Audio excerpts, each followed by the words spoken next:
धन्यवाद सञ्चालक साथीलाई, प्रतिष्ठानका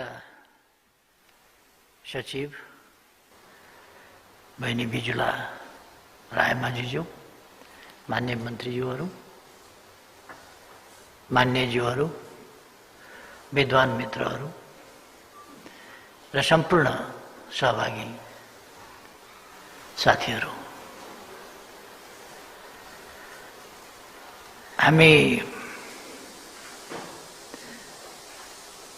हामी सबैले चिनेका अत्यन्तै मिलनसार, देश र जनताप्रति निष्ठा साथ समर्पित एउटा सङ्घर्षशील व्यक्तित्व, जो कठिनाइका क्षणहरूमा हरेस खान जानेन, झुक्न मानेन। त्यस्तो व्यक्तित्व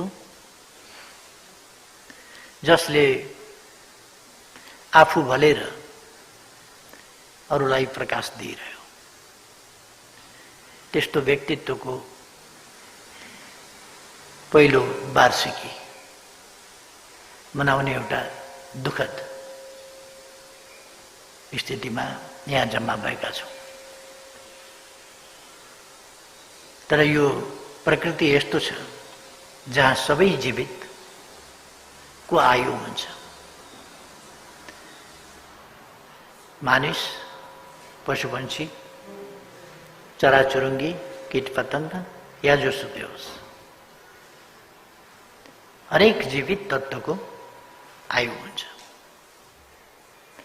र त्यस आयुको सीमालाई हामीले नचाहे पनि स्वीकार्नुपर्ने हुन्छ। आज हामी त्यस्तै एउटा नचाहेको दिन 1 वर्ष अगाडि आयो,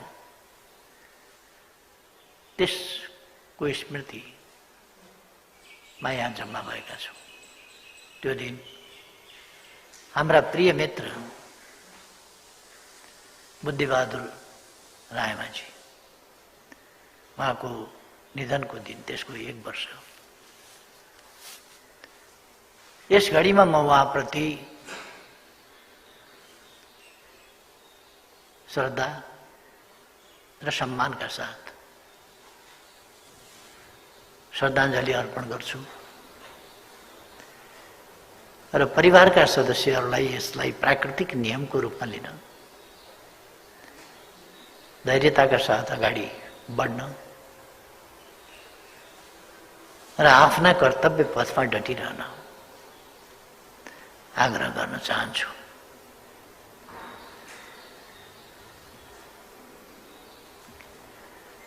म पनि धेरै लामो समय लिएर बोल्ने इच्छा गरिरहेको छैन, संक्षिप्तमा केही कुराहरू राख्न चाहन्छु। उहाँको निधनपछि पनि उहाँको स्मृतिमा हाम्रो समाजको एउटा क्षेत्र क्रियाशील रह्यो। परिवार, आफन्त, मित्रहरू क्रियाशील रहे, जसले उहाँलाई जान्दथे, जसले उहाँको सङ्घर्षशील र एक ढङ्गले भन्ने भने सफलताको जिन्दगी सँग जो परिचित थिए, जसले चिनेका बुझेका थिए, ती व्यक्तिहरू उहाँका ती महान कार्यहरू विस्मृतिको गर्तमा नजाउँ, ती बलिदानहरूबाट, ती कठिनाइहरूबाट अरूले पनि प्रेरणा प्राप्त गर्न सकुन्, उहाँका भोगाइहरूबाट अरूले पनि सिक्न सकुन् र आजको लोकतान्त्रिक स्थिति, आज सार्वभौम सत्ता जनतामा छ, त्यो कसरी आएछ भन्ने कुराको ऐतिहासिक पृष्ठभूमि पनि जान्न पनि पाऊँ, बुझ्न पनि पाऊँ र त्यस मार्गमा निष्ठा साथ अगाडि बढ्न प्रेरणा पनि पाउन् भनेर उहाँका विचार र व्यवहारलाई समेटेका उहाँका आफ्नै संस्मरण, आफ्नै भोगाई र अनुभूतिहरू, खास गरी जेल पर्ने सन्दर्भ, जेलका भोगाई र तत्पश्चातका केही सन्दर्भहरू समेटेर पञ्चायती जेलमा 13 वर्ष नामक पुस्तक उहाँले आफैले लेख्नु हो। प्रकाशित गर्न भ्याउनु भएको थिएन। यस बीचमा प्रकाशित भएको छ। म बुद्धिबहादुर रायमाझी स्मृति प्रतिष्ठानलाई धन्यवाद भन्न चाहन्छु। यस कार्यमा सहयोग पुर्याउनु हुने सम्पूर्ण महानुभावहरूलाई, योगदान गर्नुहुने सम्पूर्ण महानुभावहरूलाई हार्दिक धन्यवाद भन्न चाहन्छु।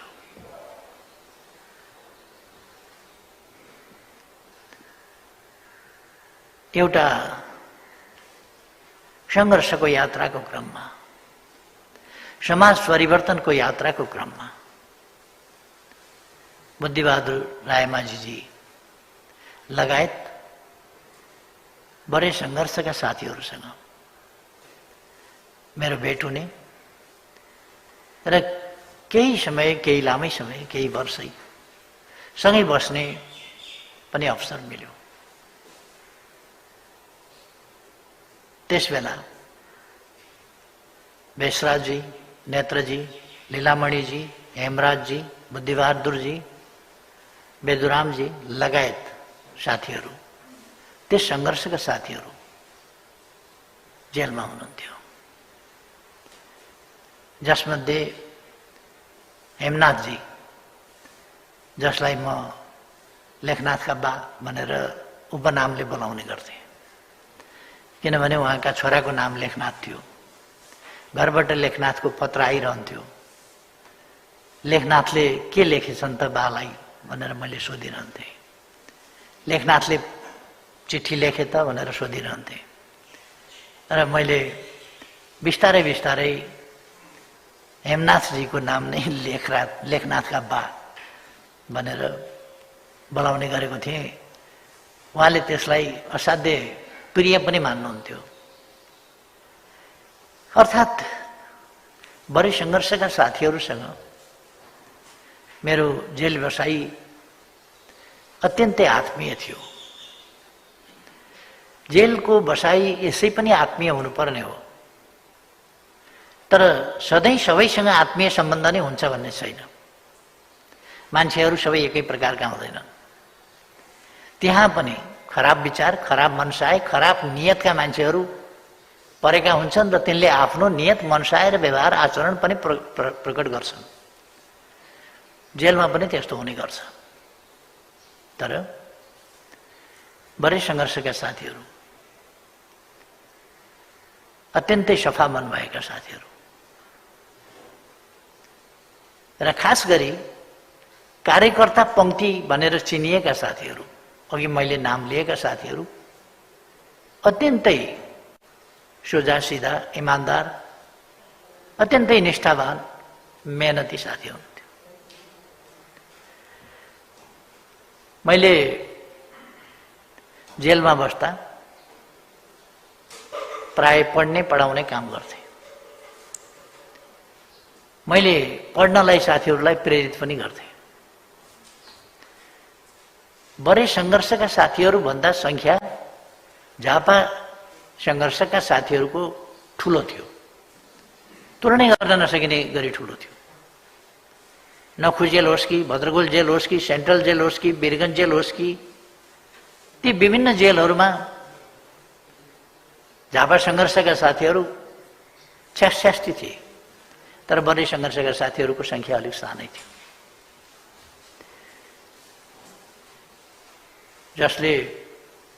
जसको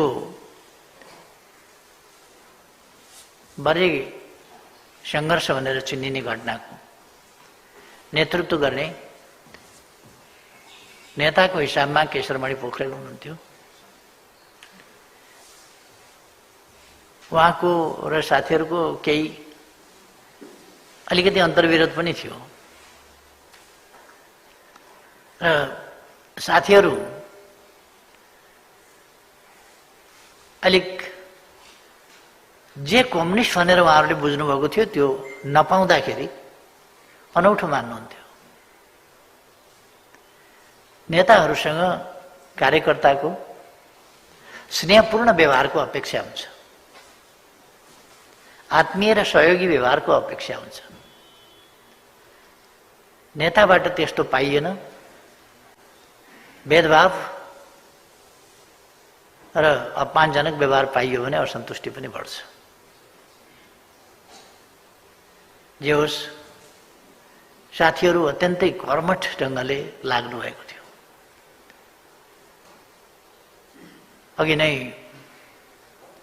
प्रदीपजीले पनि भन्नुभयो, बिजुलाजीले पनि भन्नुभयो, पहिले केशवमणिजी बाहेक आम रूपमा साथीहरू भर्खर एसएलसी दिने तर्खरमा लागेका वा पढ्ने तर्खरमा लागेका त्यस्तो खालको स्थितिमा हुनुहुन्थ्यो भने कोही सामान्य घर व्यवहार गर्ने खालको स्थितिमा भएका साथीहरू त उहाँहरूमा एउटा सिक्ने, पढ्ने, उन्नति प्रगति गर्नुपर्छ, जान्नुपर्छ भन्ने भावना झापा आन्दोलनका साथीहरूमा भन्दा बढी थियो। झापा आन्दोलनका साथीहरूलाई मैले पढाउन खोज्दा पनि पढाउन नसकेको। त्यहाँ बुर्जुवा शिक्षा लिनुहुन्न भन्ने खुब हल्ला चलाइएको थियो। केही विद्यालय छोडेर, केही क्याम्पस छोडेर हिँडेका साथीहरू यस्तो खालको एउटा बनाइएको थियो कि पढ्नै हुँदैन भन्ने खालको, जाँच दिन त हुँदैन। जाँच दिनु भनेको त बुर्जुवा शिक्षाप्रतिको मोह बढेको त्यो एक खालको भन्ने हो भने अलिकति वर्ग सङ्घर्षको मैदानबाट कमजोर पर्दै गएको रूपमा लिने खालको कुरा थियो। तर वर्ग सङ्घर्षका साथीहरूमा पढ्नुपर्छ भन्ने भावना थियो। मैले पनि साथीहरूलाई पढ्न उत्साहित गरेको थिएँ र साथीहरू पढ्ने कुरामा अत्यन्त दत्तचित्त भएर लाग्नुभयो। र त्यति बेला एक ढङ्गले पढ्न थालेर त्यहीँ एसएलसी दिएर त्यहीँबाट मास्टर्स गरेर र झापा आन्दोलनबाट चाहिँ एकजना नारद वाग्लेले मात्रै पढ्नुभयो, जो आज प्रोफेसर डाक्टर हुनुहुन्छ र कतारको राजदूत हुनुहुन्छ। उहाँले मात्रै पढ्नुभयो झापा आन्दोलनबाट, अरू साथीहरूले पढेन। तर बुद्धिबहादुर रायमाझी, उहाँले अङ्ग्रेजी राम्रो बनाउनुभयो। वेदुराम भुषालले आज पिएचडी गरिसक्नु भएको छ र केशरमणिजीको नाताले साला प्रभाकृष्ण पौडेलजी, उहाँले धेरै राम्रो अङ्ग्रेजी बनाउनु हो। पहिलो राम्रो अङ्ग्रेजी प्रभाकृष्ण पौडेलको भयो। उहाँको चाहिँ धेरै राम्रो हो प्रभाकृष्ण पौडेलको अङ्ग्रेजी। आज पनि नेपालमा अङ्ग्रेजी जान्ने मान्छेहरू खोज्नु गर्नु पर्यो भने प्रभाकृष्ण पौडेल पर्नुहुन्छ भन्ने मलाई लाग्छ। त्यति राम्रो अङ्ग्रेजी उहाँको छ। त्यसपछि बुद्धिबहादुर रायमाझी, त्यसपछि अरू साथीहरू र उहाँहरूले थुप्रै किताबहरू पढ्नुभयो। जेलमा बस्दा केही रचनाहरू गर्नुभयो। साहित्यका विभिन्न विधा तिनीहरूमा रुचि राख्नुभयो, पढ्नुभयो र आत्मविश्वास, पढाइ सँगसँगै उहाँहरूको आत्मविश्वास यसरी बढ्यो कि केही गर्न सकिने रहेछ भन्ने भावना। त्यसरी बाहिर गएपछि प्रभाकृष्ण पौडेल अङ्ग्रेजीको टिचर नै हुनुभयो। बुद्धिबहादुर रायमाझी उहाँ पनि अङ्ग्रेजीकै टिचर होइन, अङ्ग्रेजीकै टिचर हो, उहाँ पनि अङ्ग्रेजीकै टिचर हुनुभयो। अरू साथीहरूले पनि विभिन्न मात्रामा राम्रो ज्ञान हासिल गर्नु। म ती कठिन दिनमा उहाँहरूसँगको सहयात्रा, उहाँहरूसँगको बसाई र उहाँहरूसँगका विभिन्न विषयका ज्ञानका बारेमा संवाद, विचारहरूको आदान प्रदान, ती कुराहरू स्मरण गर्छु। म चाहिँ अलिक निष्क्रिय बस्न नरुचाउने। त्यसो भएर मैले कहिले कवि गोष्ठी, निबन्ध गोष्ठी, कहिले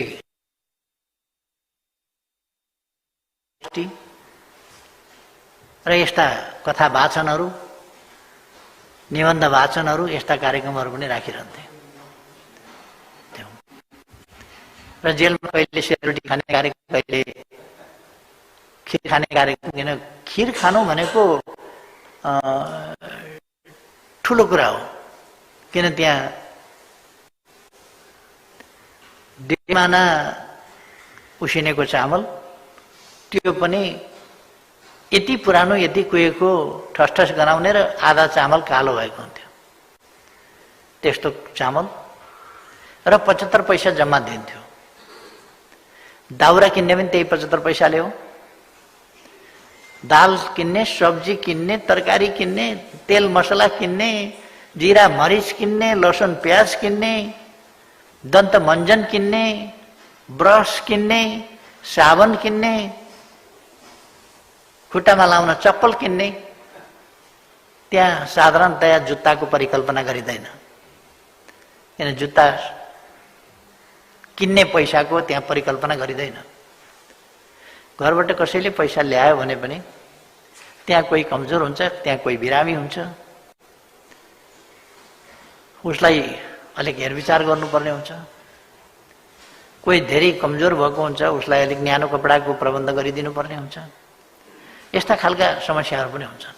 त्यसकारण अलिकति मिठो मसिनो खाने, मासु खाने भनेको त अचम्म हो। त्यहाँ प्राय खाना खाने बेलामा दालको सम्बन्धमा चर्चा हुने गर्थ्यो। कसैले यसो कचौरामा छाम्थ्यो अनि यो बेसार पानीको नाम के हो भनेर सोध्थ्यो। यो दाल भन्छन् यसलाई भन्थे पकाउनेवालाले। दाल भनेको त अनि केही गेडागुडी हुनुपर्ने भनेको, काँचै दिएको होइन, पकाएको हो, पग्लियो भन्ने चलन थियो। त्यहाँ केही पनि भेटिँदैन थियो। 35 जनाको मेसमा आधा चौथाइ दाल। चौथाइ भनेको 1 मानाको 4 खण्डको 1 खण्ड चौथाइ, त्यसको आधा चौथाइले 35 जनाको मेसमा हामीले खाएका छौँ। नपग्लिए पनि दाना फेला पार्नु भनेको साह्रै ठुलो कुरा हो। यार्चा गुम्बा खोज्न सजिलो कुरा, तर कचौरामा दालको दाना भेटिँदैन थियो। त्यस खालको स्थितिमा हाम्रो भनाइ थियो, अक्सर दाल पाक्यो भने तरकारी पाक्दैन, तरकारी पाक्यो दाल पाक्दैन। कहिले कहिले नुन खुर्सानीको अचारसँग मात्रै खानुपर्छ, किनभने पैसाले किन्न पुग्दैन। तरकारी भयो भने कति पानी हाल्ने भन्नेमा पिडुला पिडुला पानी, घुँडा घुँडा पानी, कम्मर कम्मर पानी, घाँटी घाँटी पानी भन्ने थियो। थोरै सब्जी छ र चुर्लुम्मै हालियो भने त्यसलाई घाँटी घाँटी भन्यो। अलिक कम हालियो भने कम्मर कम्मर पानी भन्ने भयो। अलिक तल भयो भने घुँडा घुँडा भन्यो। अलिक तल भने पिडुला पिडुला भन्ने थियो। अलिक थोरै पानी भयो भने, अथवा त्यो पानीभन्दा फरक नपर्ने खालको भएको हुनाले नपाई पनि त्यस्तै खोलो तर्दाको नपाई जस्तो नपाएका कुरा हुन्थे। त्यस्तै दिनमा हामीले सँगै बस्ने र दुःखका दिनहरू, भविष्यका सुनौला दिनका आशामा बिताउने गर्थ्यौँ। र त्यो आशावादिता मैले साथीहरूमा पाउँथेँ। त्यही आशावादिताले गर्दा पढ्नुपर्छ र सिक्नुपर्छ भन्ने भावना, सुन्दर भविष्यप्रतिको आशावादिता, परिवर्तनप्रतिको विश्वास र आफ्ना त्याग मेहनतहरूप्रतिको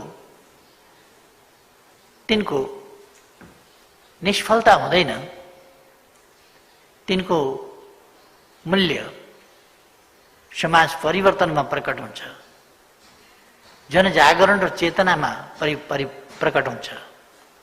त्यो मान्यता साथीहरूमा थियो र नै साथीहरूले प्रगति गर्नु हो। असाधारण ढङ्गले जेल जीवनमा प्रगति गर्ने साथीहरू मध्ये थुप्रै मान्छे जेल पर्छन्, तर जेल पर्दा भन्दा निस्किएर बुद्धिबहादुर रायमाझी दुःख पाउनुभयो जेलमा, तर निस्किँदा एउटा गुरुकुलमा पढ्न गएको विद्यार्थीले कष्टपूर्ण ढङ्गले पढेर बाहिर आएको जस्तै उहाँले त्यस समयलाई खेर फाल्नु भएन र एउटा साधारण युवा जेलभित्र परेको एउटा विद्वान नवजवान, उहाँ पनि नवजवान जस्तो, जवान नवजवान त नभनौँ,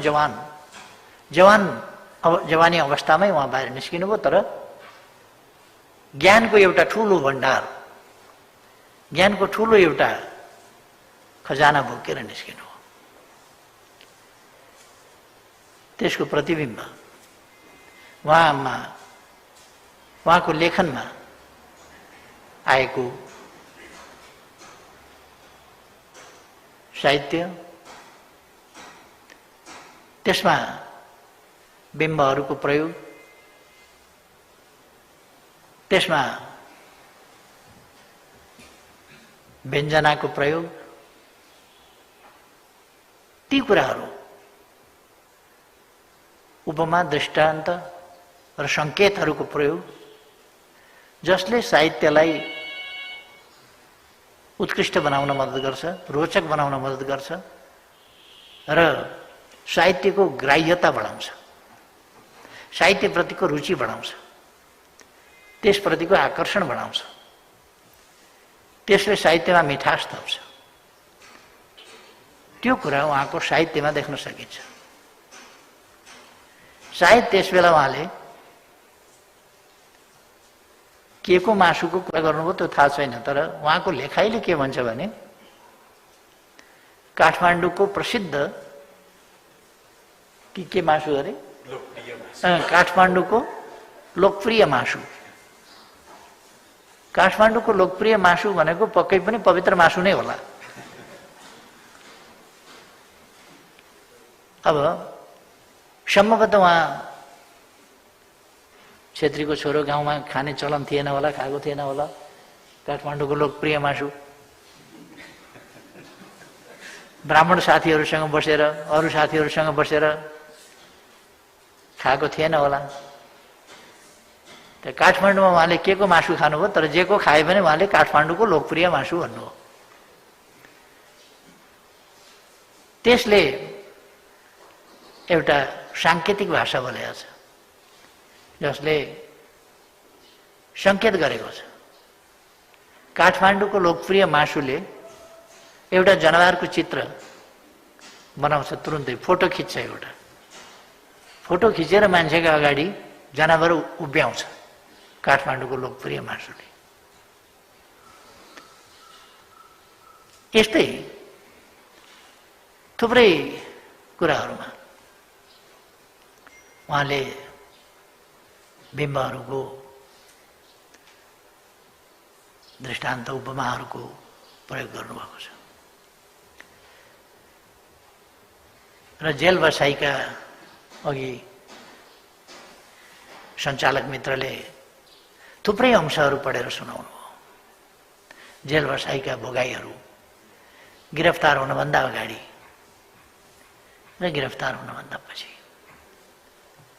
मान्छे कसरी प्रलोभनमा पर्छन्, कसरी बिग्रिन्छन्, साथीहरूले कसरी धोका दिन्छन्, कसरी गिरफ्तार गराउँछन्, के गर्छन्, यो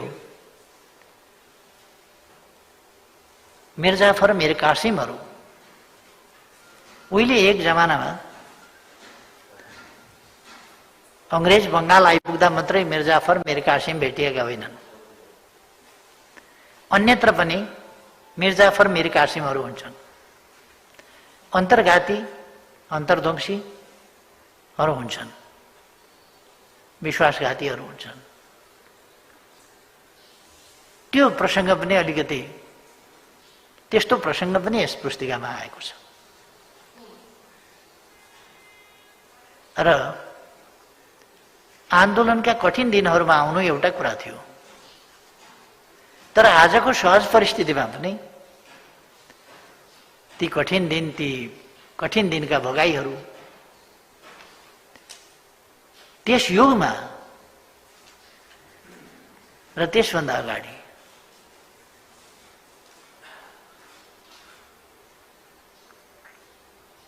नागरिकहरूले भोगेका, जनताले भोगेका र जनताका अगुवाहरूले भोगेका पीडाहरू, ती पीडाले पारेका अवसरहरू, तिनले बनाएका घाउका अनेक डोबहरू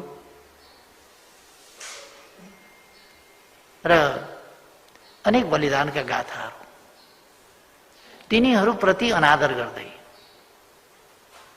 तिनीहरूप्रति अत्यन्तै अपमान गर्दै आज पनि हामी देख्न सक्छौं आन्दोलनका विरुद्ध इतिहासमा कहीँ नदेखिएको अत्यन्तै भद्दा, नग्न, विभत्स कुरूपताको पनि हद विभत्स, अनुशासनहीनताको, अराजकताको र विपक्षीसँग मिलेर, विरोधीहरूसँग मिलेर नेपालमा छरिएको, नेपालभरि फिँजिएको उज्यालोलाई निभाउने देशी विदेशी जनविरोधी प्रतिक्रियावादी शक्तिहरू जुन छन्, तिनीहरूको हतियार भएर, तिनीहरूको सेवक भएर निर्लज्जतापूर्वक अहिले पनि आन्दोलनका विरुद्धमा लाग्ने तत्त्वहरू देखिएका छन्। यो एक समयमा मात्र होइन, धोखा र बेइमानी झाँसीकी रानीका विरुद्ध मात्रै भएको होइन, राष्ट्रियताको पक्षमा लड्दा झाँसीका रानीका विरुद्ध पनि भएकै थियो, अरूका विरुद्ध पनि भएका थिए। यस्ता कुराहरूले मलेसियाको कम्युनिस्ट आन्दोलनलाई सिद्ध्यायो। यस्तै कुराहरूले विभिन्न ठाउँका आन्दोलनहरूलाई सिद्ध्याए र दुनियाँमा सामाजिक न्याय र समानताको, समृद्धि र विकासको आन्दोलनको, समतामूलक समृद्धि, समृद्धि सहितको समानता सहितको समृद्धि, यसका निम्ति लड्ने वास्तवमा कम्युनिस्ट विचार मात्रै हो। त्यसलाई जेसुकै नाम दिउँ, त्यो मात्रै हो। तर त्यस विचारलाई प्रतिक्रियावादीहरूले सहँदैनन्, त्यसको यात्रा सजिलो छैन। बुद्धिबहादुर रायमाझी र अरू साथीहरूले जेल बिताउनु परेको, जेलमा कष्टकर जिन्दगी बिताउनु परेको, त्यस्तै कारणहरूको पृष्ठभूमिमा अरू रोगहरू पैदा हुन्छन्। त्यस्तै कारणहरूको पृष्ठभूमिमा सबभन्दा बढी रोगले गाँच्छ।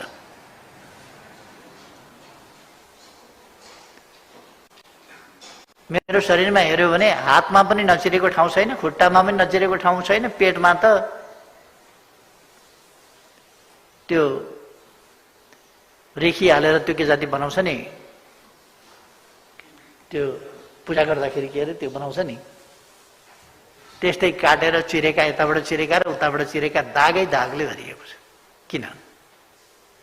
किन त्यति धेरै बिरामी हुनु पर्यो, किन त्यति धेरै अपरेसन हुनु पर्यो, किन त्यति धेरै काटकुट गर्नु पर्यो, किन त्यति धेरै सिलाउनु पर्यो? त्यही पृष्ठभूमिको कारणले कमजोर भएपछि एउटा अर्को अर्को अर्को रोगले सताउने मौका पाउँछ।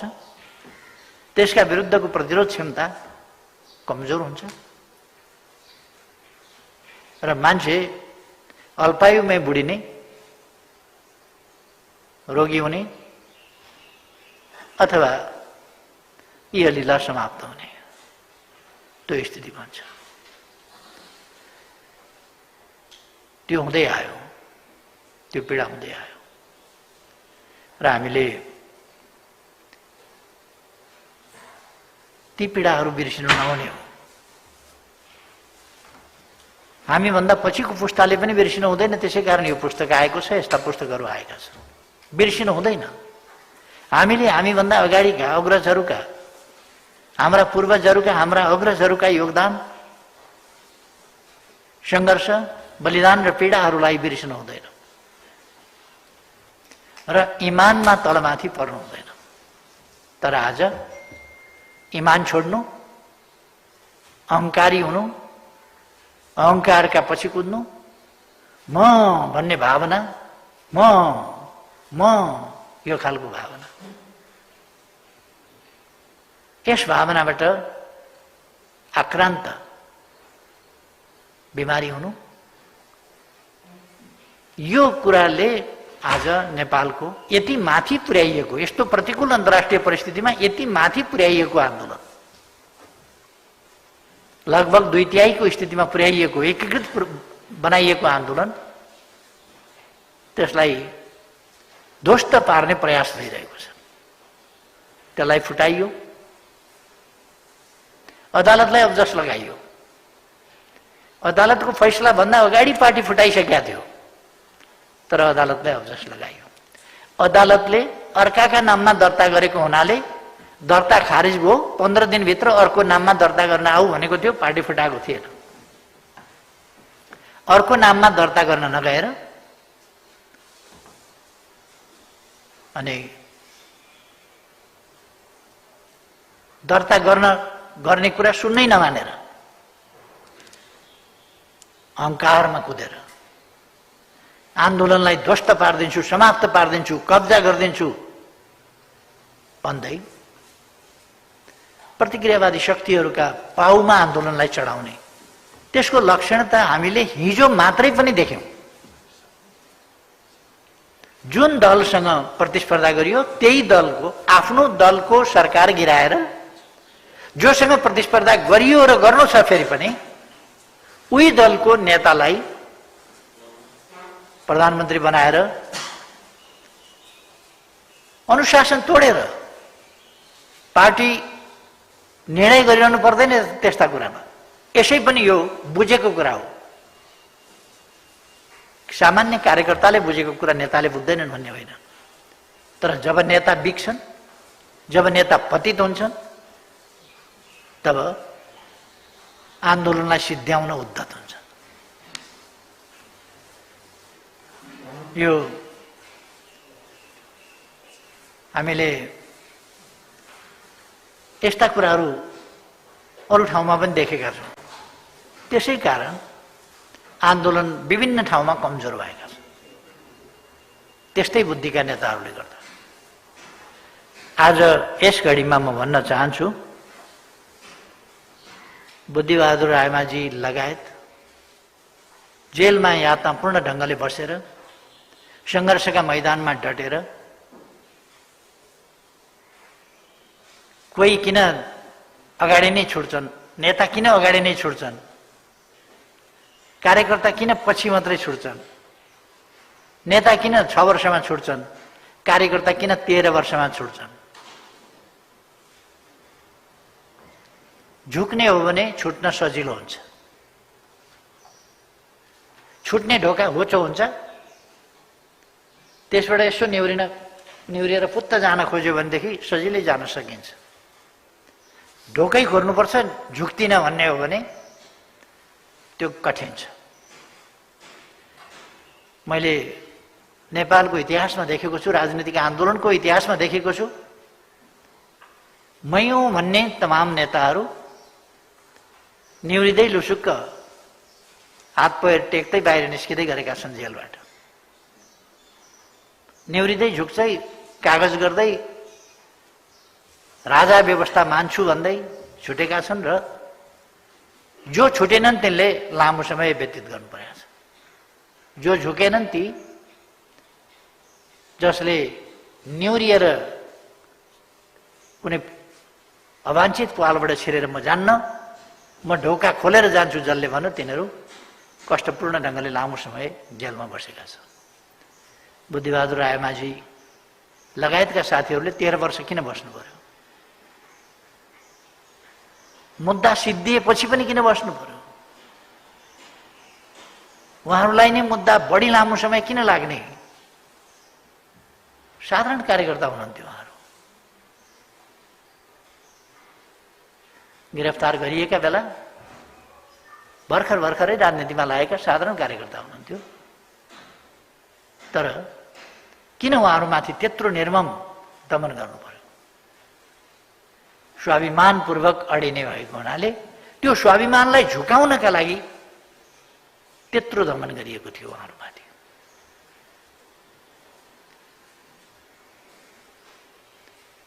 हामीले ती बलिदानका गाथाहरूलाई बिर्सिनु हुँदैन, ती त्यागहरूलाई बिर्सिनु हुँदैन, त्यसबाट सृजना भएका उपलब्धिहरूलाई बिर्सिनु हुँदैन। तिनलाई रक्षा गर्नुपर्छ, तिनलाई अगाडि बढाउनुपर्छ।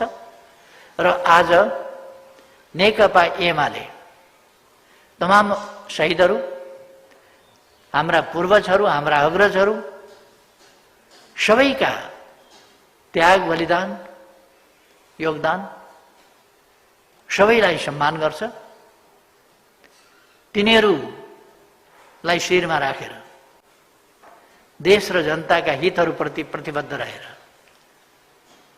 जनताप्रति, जनताका हितहरूप्रति प्रतिबद्ध रहेर ती कुराहरूलाई प्राप्त गर्ने दिशामा अगाडि बढ्छ, देशलाई अगाडि बढ्न नेतृत्व प्रदान गर्छ। यसमा म सबै साथीहरूलाई भन्न चाहन्छु, जुन परिवारहरूले कष्ट बिहोर्नु भएको छ आन्दोलनका लागि, कष्ट बिहोर्यौँ हामीले भने त्यो कष्ट खेर गएको छैन। जुन उपलब्धिहरू हुन्, उपलब्धिको प्रतिफल कसले कति पायो त्यो बेग्लै होला। जसले जति योगदान गर्यो त्यति प्रतिफल पाएन पनि होला। आन्दोलनमा गरिएको योगदान लगानी होइन, आन्दोलनमा गरिएको योगदान त्याग हो। लगानीको प्रतिफल खोजिन्छ, त्यागको प्रतिफल खोजिन्न, व्यक्तिगत प्रतिफल खोजिन्न।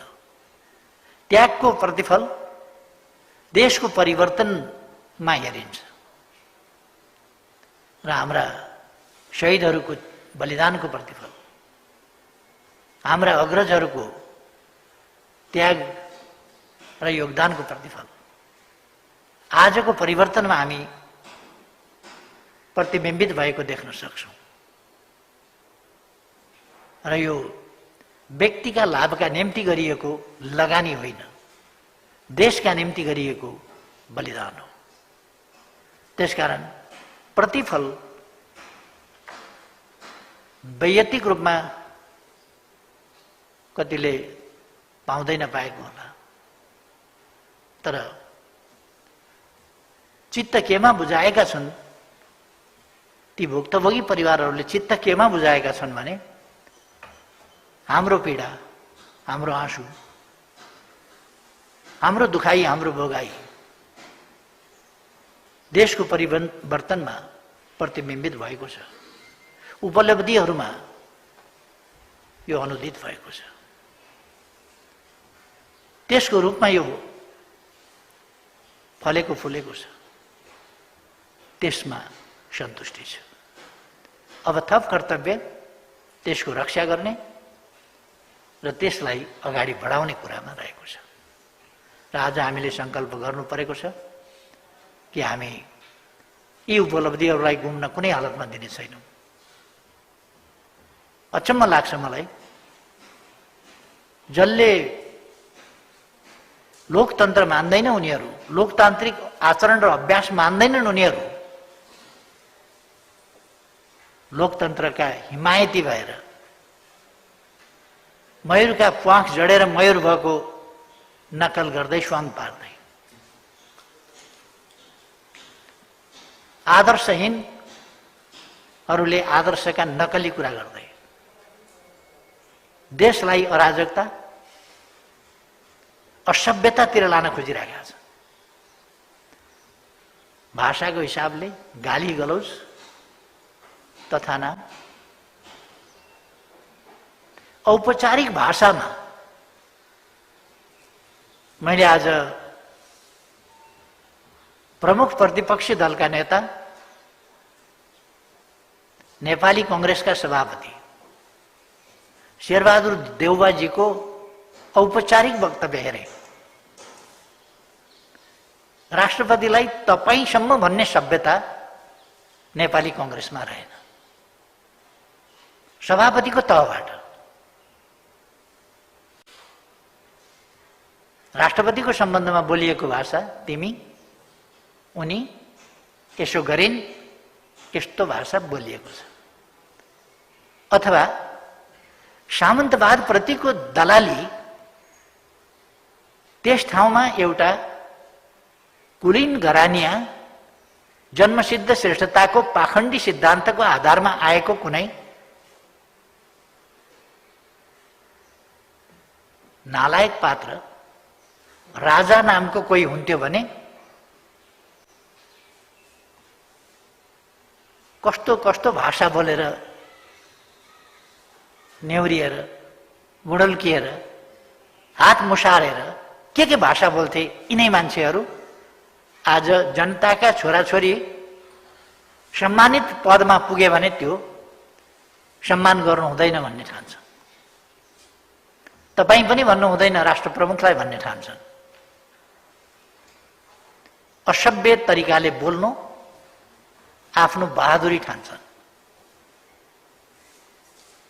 अरूलाई त तिमी भन्नु बहादुरी ठान्छ। मलाई अरू त चलेकै थियो, नेपाली कांग्रेसका सभापतिको पनि त्यस स्तरको भाषा देखेपछि गणतन्त्रलाई खुइल्याउने अभियानको गहिराई र व्यापकता कहाँसम्म पुगेको छ भन्ने कुरा चाहिँ अचम्म लाग्यो। हामी समाजलाई एउटा असभ्य समाजको रूपमा, व्यथिति समाजको रूपमा, मर्यादाहीन समाजको रूपमा, कुसंस्कृत समाजको रूपमा, संस्कारहीन त्यस्तो समाजको रूपमा हामीले समाजलाई बनाउन खोजेको होइन। हामीले समाजलाई एउटा मर्यादित, सभ्य, सुसंस्कारयुक्त, समृद्ध समाज, समानतायुक्त एउटा मानवीय भावना, सामाजिक सुप्रबन्ध भनेको त्यसको एउटा पक्ष मात्रै हुँदैन।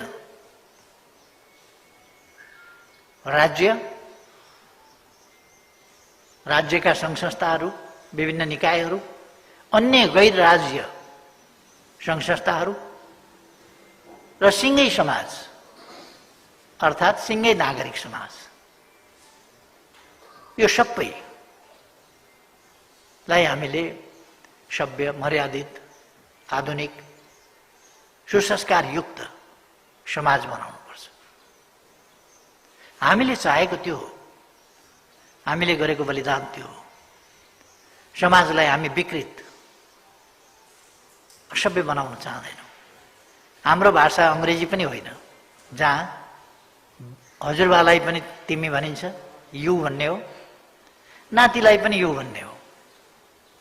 तर हाम्रोमा ठुलालाई आदरार्थी, सानालाई स्नेहार्थी, स्नेह जनाउने सानालाई, स्नेह गर्ने सानालाई, आदर सम्मान गर्ने आफूभन्दा माथिकालाई, ठुलालाई।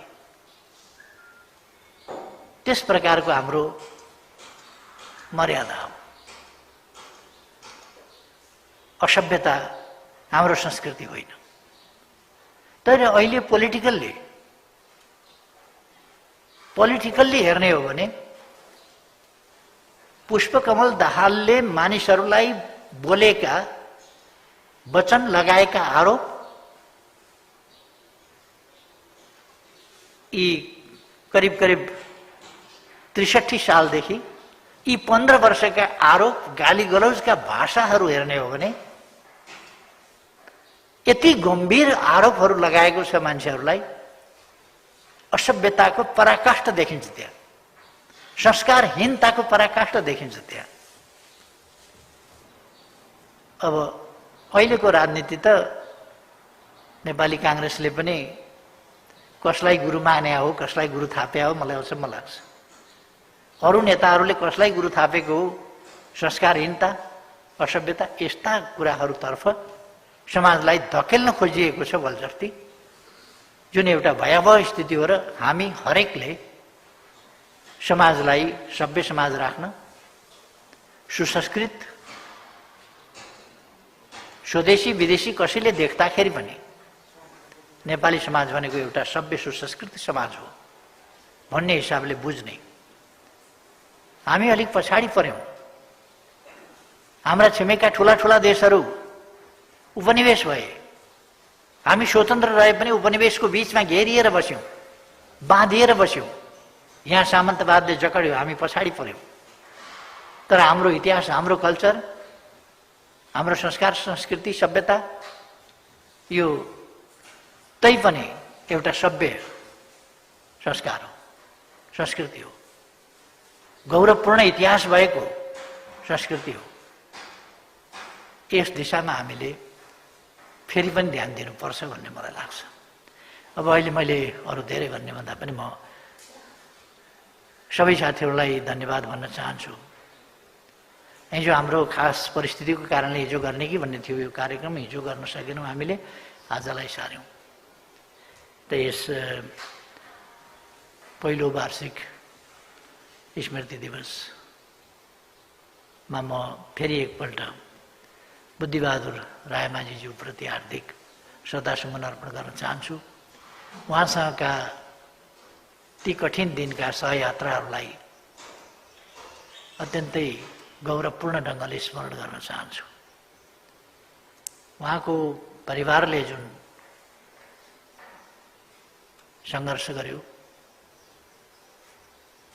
र दुःख कष्ट भोग्यो, त्यसै गरी अरू पनि साथीहरू जोसँगै जेलमा हुनुहुन्थ्यो, उहाँका परिवारजनहरूले जुन कष्ट भोग्नुभयो, ती सबै परिवारप्रति पनि म सम्मान व्यक्त गर्न चाहन्छु।